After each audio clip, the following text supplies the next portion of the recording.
Welcome to Compelling Topics, the only channel dedicated to the perspective of leading researchers from the Italian independent scene. Let's turn your minds on.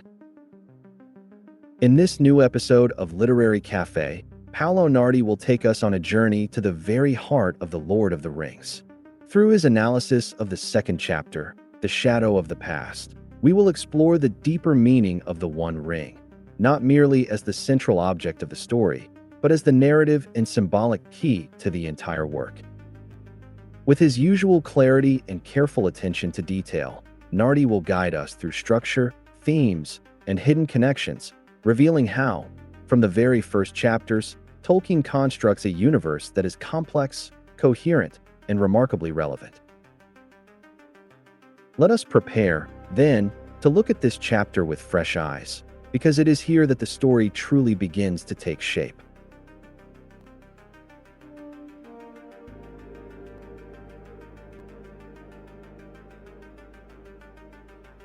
The second chapter of The Lord of the Rings, The Shadow of the Past, is the first chapter in which we are given a real history of the ring, or at least an initial account of what is, in every sense, one of the true characters of the book.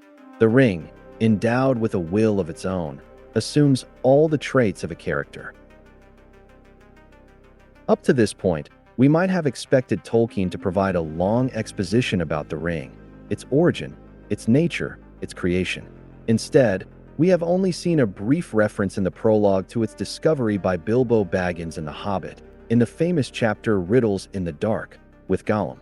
Then it was mentioned again in the first chapter, A Long-Expected Party, during the confrontation between Bilbo and Gandalf at Bag End, before Bilbo decided to leave the ring behind and depart from the Shire forever. Already there we sensed that something was wrong with this ring, which in The Hobbit seemed merely to grant the magical power of invisibility, a power Bilbo used many times. In this chapter, however, we come to know not only the ring better, but also Frodo Baggins, who is, in every respect, the protagonist of the novel. Perhaps not the hero. Many have argued that the true hero of The Lord of the Rings is Samwise Gamgee, yet Frodo remains the central figure of the story. We first met Frodo as a young hobbit of 33. Now he is 50, standing at the threshold of middle age. He appears as a striking reflection of Bilbo at the beginning of The Hobbit. Like Bilbo then, Frodo has accomplished little in life. He lives at Bag End, the home left to him by his cousin Bilbo, who was more like an uncle to him.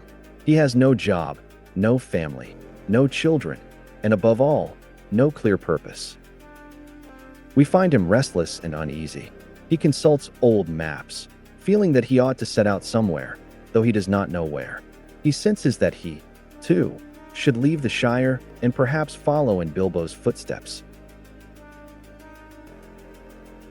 Just as Gandalf once gave Bilbo a purpose, inviting him to join the dwarves in reclaiming the treasure of the dragon Smaug, so now Gandalf gives Frodo a mission, nothing less than saving the world. There is, however, a subtle difference between Bilbo and Frodo. Bilbo had a buried memory of adventure and stories. Frodo, by contrast, has grown up immersed in Bilbo's tales. Bilbo returned from his journey as a storyteller and poet, composing verses and recounting adventures. Frodo, and even Sam, grew up nourished by these stories. Sam, who learned to read and write at Bag End, dreamed of seeing elves and of stepping beyond the narrow world most hobbits accepted. Gandalf returns to Hobbiton and finally reveals to Frodo the true nature of the ring left to him. It is the One Ring, forged by Sauron, the Dark Lord, to rule all the other rings of power and, through them, dominate Middle-earth. Names and events are mentioned that the reader does not yet fully understand. The Battle of the Last Alliance, Isildur, and Gollum. These details will be expanded later, especially at the Council of Elrond, but here they already give depth to the ring as a character. The ring was forged by Sauron, who poured into it part of his own essence and will. It is utterly bound to him and constantly seeks to return to its master. Isildur cut it from Sauron's hand, but the ring betrayed him and abandoned him. It later betrayed Gollum, allowing itself to be found by Bilbo, because it desired to be discovered and to return to power. Now Sauron knows that the ring, once thought lost, still exists. He has unleashed his servants to find it. The Shire is no longer safe. Gandalf's plan is not merely to hide the ring, but to take it back to the place of its making, Mount Doom in Mordor, and destroy it. Much has been written about the ring, as an allegory of power, of sin, even of the atomic bomb. Yet Tolkien famously disliked allegory. The ring certainly represents power and coercion, as shown by the inscription revealed only in fire. One ring to rule them all, one ring to find them, one ring to bring them all, and in the darkness bind them. The ring was made to control the other 19 rings, including the 3 elven rings, though they were not forged by Sauron himself. It exists to dominate elves, men, and dwarves. Gandalf makes it clear, the ring is wholly evil. It cannot be used for good. There are no true owners, only temporary bearers, all of whom it ultimately betrays. Even if used with good intentions, it only strengthens Sauron's will.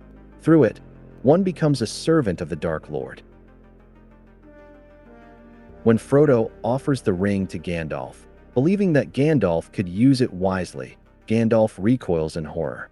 Through him, he says, the ring would wield a power too great and terrible to imagine. To use it for good would still mean imposing one's will upon others, denying their freedom.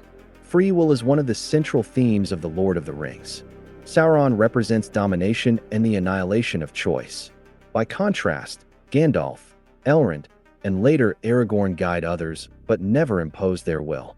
Another crucial theme is the relationship between death and immortality. In Letter 186, Tolkien wrote that the real theme of the story is death and immortality. In the Ring verse, men are described as 9 for mortal men, doomed to die. Doomed reflects the will of Iluvatar, the creator, who decreed that men should die. Mortality is their fate, and paradoxically, their gift. The ring tempts by offering a false escape from death. It unnaturally prolongs life, as seen with Bilbo, who at 111 shows no sign of aging. Frodo, too, appears preserved. But this is not true life. It is a thinning, a stretching, like butter scraped over too much bread. Bearers fade, becoming wraith-like shadows. Artificial immortality ultimately destroys the self. It erodes free will and humanity. True life gains meaning precisely because it ends. Only mortality gives weight to our choices. Finally, this chapter introduces another fundamental theme: mercy. Everything that happens is possible only because Bilbo spared Gollum. Invisible in the darkness, Bilbo had the chance to kill him, but he chose pity. When Frodo laments that Bilbo did not kill Gollum, Gandalf replies, "Many that live deserve death, and some that die deserve life. Can you give it to them?" Gandalf suggests that even Gollum may yet have a role to play. Behind all events, there is another will at work, not Sauron's, but a higher providence. Bilbo was meant to find the ring, and Frodo was meant to inherit it. And perhaps Gollum, too, has a part yet to play, in the fate of Middle-earth and in Frodo's own destiny. As Gandalf says, "My heart tells me that he has some part to play yet, for good or ill, before the end. And when that comes, the pity of Bilbo may rule the fate of many, yours not least." At the end of this long conversation between Gandalf and Frodo, the gardener Samwise Gamgee, who has been eavesdropping outside the window at Bag End without fully understanding what he has heard, is discovered by Gandalf. Gandalf calls him inside and, after questioning him, decides that the best punishment for his curiosity is to send him away from the Shire together with Frodo. Sam is ordered to accompany his master, but for Sam this is no punishment at all. He is delighted. For him, this means that he may finally see elves with his own eyes. He does not hesitate. He does not weigh the pros and cons. His enthusiasm is overwhelming, and he accepts immediately. This enthusiasm explains why, earlier in the chapter, at the Green Dragon Inn, we are shown a dialogue between Sam and the miller's son, Ted Sandyman. Their conversation revolves around the existence of dragons, elves, and the huge tree men said to walk through the forests. Ted Sandyman does not believe any of it. He mocks these tales. For him, dragons do not exist, except for the green dragon, the inn itself. He does not believe that elves are leaving Middle-earth. He is not interested in such matters. In his view, these are just stories, exaggerations, nonsense. Here once again we see the contrast between imagination and skepticism, between those who remain closed within the narrow boundaries of the Shire and those who feel called by something beyond it. Sam, having grown up listening to Bilbo Baggins' stories, shows a special sensitivity toward this world of tales. He is attentive, open, receptive. He believes that these stories contain truth. And as the narrative will reveal, he is right. What the hobbits consider part of imagination, dragons, elves, Ents, turns out to belong to reality. Dragons have existed in Middle-earth. Elves truly exist and are indeed leaving. The Ents, the shepherds of the trees, are real and will appear later in the story. The fairy tale world, therefore, is not merely imaginary. It is not escapism. It can place us in relationship with what Tolkien would call the primary world of existence. There is a dialogue between the secondary world of imagination and the primary world of reality. As the story unfolds, we will see that these two worlds often coincide.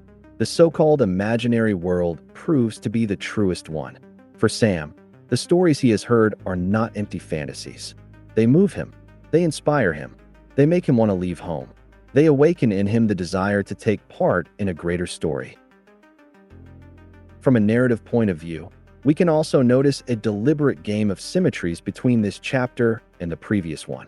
In Chapter 1, A Long-Expected Party, there is a conversation at the ivy bush between Sam's father, Hamfast Gamgee, the gaffer, and the miller Sandyman. At the same time, we witness Gandalf's arrival in Hobbiton and his meeting with Bilbo at Bag End. In Chapter 2, The Shadow of the Past, we find another tavern conversation, this time at the Green Dragon, between the son of the gaffer, Sam, and the son of Sandyman, Ted.